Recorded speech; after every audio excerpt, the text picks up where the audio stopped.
So, umpisahin muna natin. Ano? Kay Go. Kay Mayor Go. Ito yung talagang yung mga dapat mga malongko talaga mga kababayan pag napatunayan ito. Mayor Go muna tayo, pampainit habang hinihintay natin yung iba. El Pilipinas, shout out sa iyo. Ayan, kung gusto niyo pong manood mga kababayan nung mga hearing sa Senado, Kongreso, pwede niyo pong panoorin ng live na live, laging live diyan sa El Pilipinas channel mga bossing. Ayan ipipindutin ko to. Ayan po yung channel. Ang liit. Ang cute O yan, okay? Mga boss, okay. So ano po ba ang balita dito kay Mayor Go mga kababayan? DOJ o Department of Justice issues Immigration Lookout Bulletin order for Go and 13 others at 13 mga kasama, mga kababayan. Sa simula't simula pa lang po mga bossing, mukhang may sablay na po talaga si Mayor Go Sa mga pagpapaliwanag pa lang po mga kababayan, alam nyo na nagpapaikot lang itong si Mayor Go doon sa Senado natin. Ano po, the Department of Justice, DOJ, has issued an immigration lookout.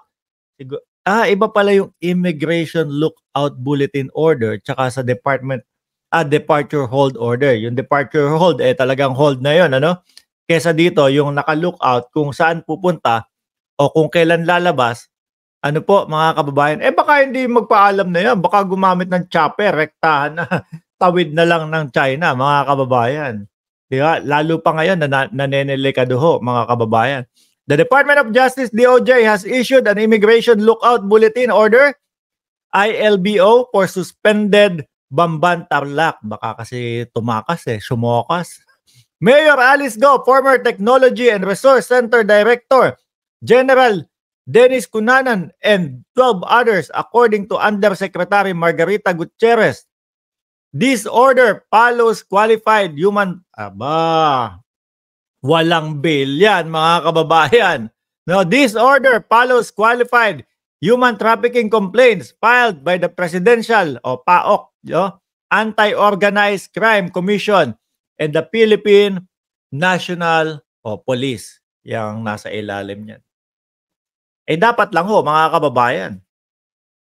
Nasa loob pa kaya ng Pilipinas yan, mga bossing? No? Biruin mo, ang daming kasong pwedeng maikaso dyan. Falsification of public documents, ayan nga po. Yung qualified human trafficking, mga kababayan, Diyos ko Lord. Puro wala, yung qualified human trafficking, alam ko pagka medyo lumagpas sa dalawa yan, talagang wala na silang labas. Pasok sila sa oblo niyan, mga kababayan. Dapat dapat lang po itong ginagawa. Hindi naman sinasabi kasi nung mga Duterte panatiko bakit nadamay si Mayor Go? Bakit pati si Mayor Go? Yung banban lang ang inaano. Yung pogo lang dapat. May kaugnayan nga. 'Di ba? May mga papeles nga na natagpuan na siya ay ugnay pa din talaga dun.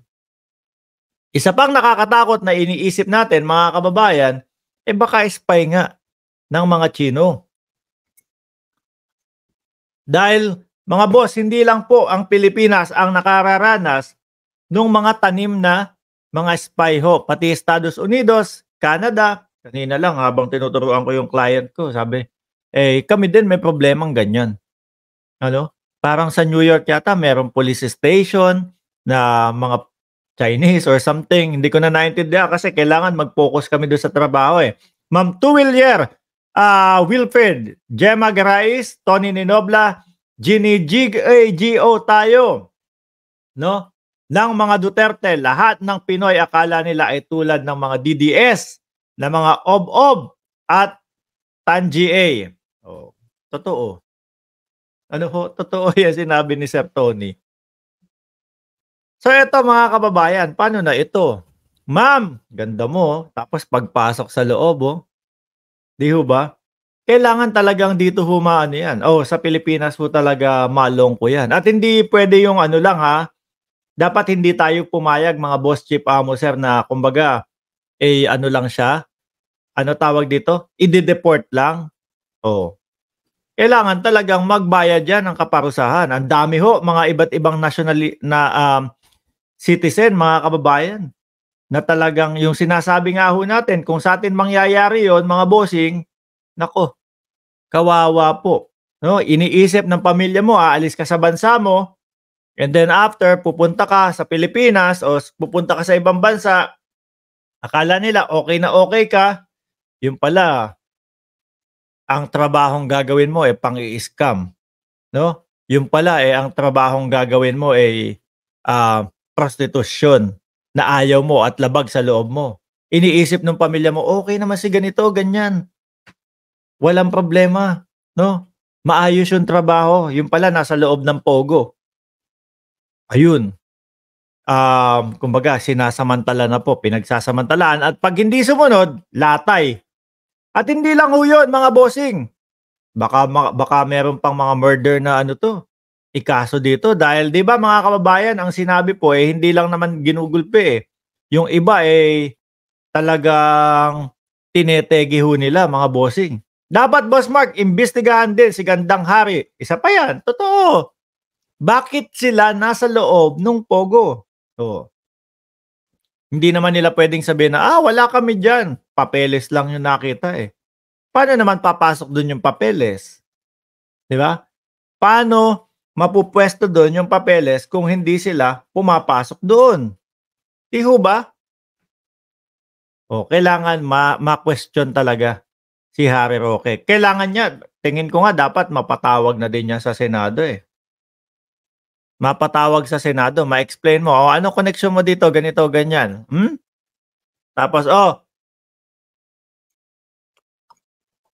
papasok na naman tayo sa usaping tubuhan. Wag wag na 'yun. Dito tayo pumokus kay Mayor Go mga kababayan, 13 pa ang kasama niya, siguro yung mga ano, yung mga tawag dito, kasosyo niya. Biruin mo mga kasosyo, puro wanted ho, yung dalawa, yung mag-asawa wanted sa Singapore. Tapos dito ho sa Pilipinas nagtatago. Dito ho sa Pilipinas, malayang nakakapagnegosyo ho mga kababayan. Dapat bigyan ng parusa mga 'yan. Kasi sa kanila China, di ubra ginagawa nila, dedo sila mismo sa bansa nila, correct. Bawal nga ho ang pogo dun, 'di ba ma'am? Malabong mangyari yan talaga naman kung ano-anong nasa isip ang daming, bodyguard hello, correct. Yung kay Inday Sara, pumunta na tayo dun? Hindi, may isa pa ho mga kababayan, Bago tayo tuluyang pumunta dun, may pangalawa tayong topic. Ito po ay asan ba yun? Wait lang ha, ito Baste. Naku, Baste, payag kayo? 2028, payag ba tayo 2028 si Max ang